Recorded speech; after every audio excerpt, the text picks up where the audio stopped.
เปิดเฟซมาช่วงนี้เห็นแต่กระแสสั่งเจ้าเศร้าเอาขาดองเป็นโลเลยอยากถามแม่เจ้าเศร้า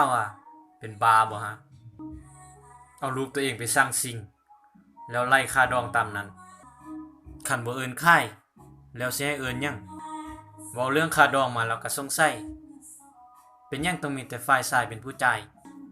ใช่ว่าสมัยนี้สิทธิเสมอภาคหญิงชายผู้หญิงผู้ชายมีสิทธิเท่าเทียมกันอ้างแต่ค่าน้ำนมหั่นแล้วผู้ชายกินหญ้าบ่หรือกินหัวอาหารเม็ดหรือเกิดมาแล้วหยังเลย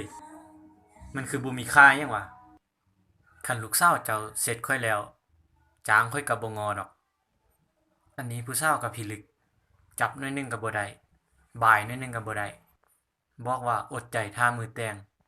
ฮอดมือมาเป็นแนวใดล่ะบ่มีเงินฮอด50ล้านอย่าฝันเอาลูกสาวกูใช่ว่าความรักบ่เกี่ยวกับเงินแล้วค่าดองหั่นเอาเบอร์ใหม่ติ